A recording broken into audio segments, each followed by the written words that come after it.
Good afternoon, BCTC class of 2025.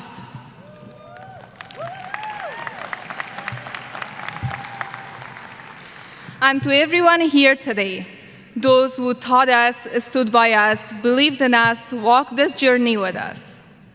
What a powerful, humbling, and beautiful day to stand in front of you. Your presence makes this day even more meaningful. And yes, before we go any further, I hope my English is Englishing today. Because this speech is straight from the heart. But my grammar is like this. But my grammar still likes to freestyle sometimes. If you had told me years ago that I'd be standing here today, dressed in a cap and gown, giving a graduation speech in a language I didn't grow up speaking, I might have laughed politely, but I wouldn't believe you. I didn't come to this journey the easy way. Like many others, I came with a story that started far from here.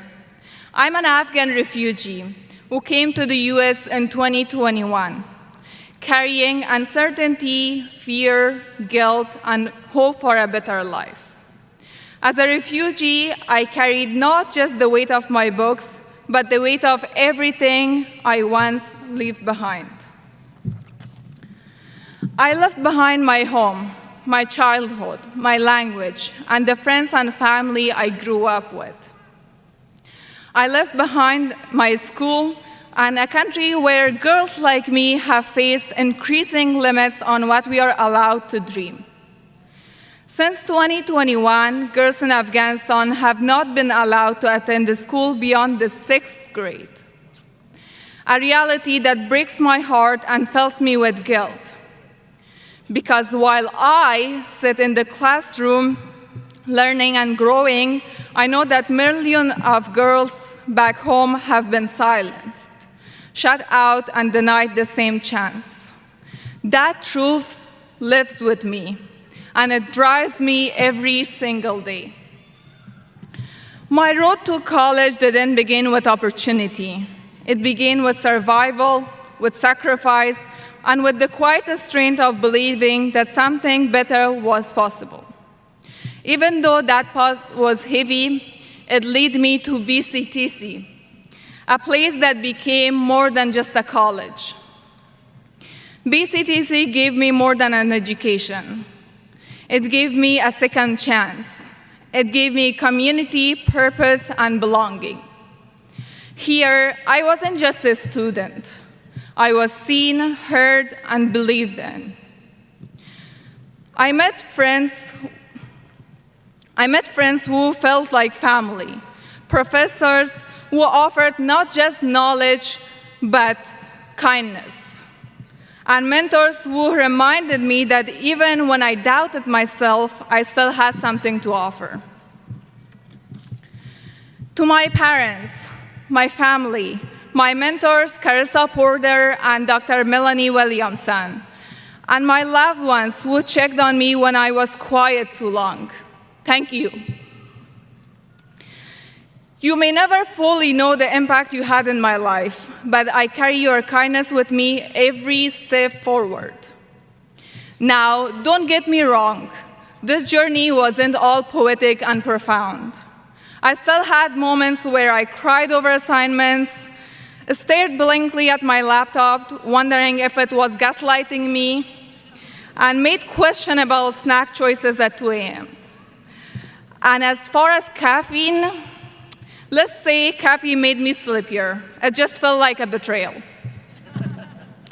There were times life shook me to my core, but I didn't collapse.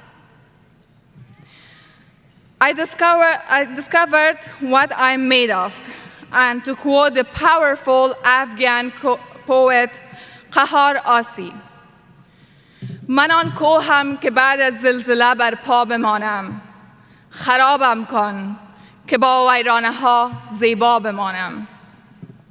I'm that mountain that still stands after the quake. Bring me ruin, I'll remain beautiful in my wreckage. That's who I am now, standing tall not just as a survivor, but as someone deeply grateful to be a KCTCS Scholar, an outstanding technical graduate, an honor student, and a Toyota One Scholar.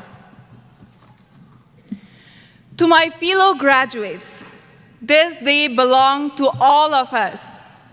To the ones who came back to school after years away, to the ones who balance classes with work, parenting, and life's chaos, to the ones who, like me, came to this journey as outsiders and are living it with pride, belonging, and strength. We did it!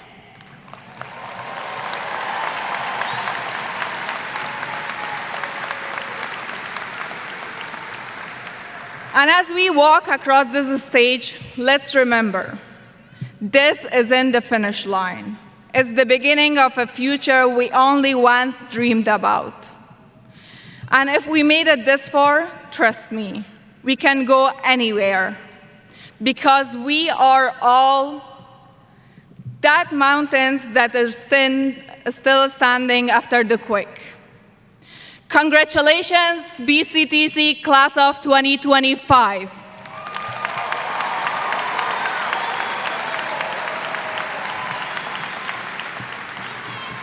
We made it, and the world better be ready for us, because this is only the beginning. Thank you.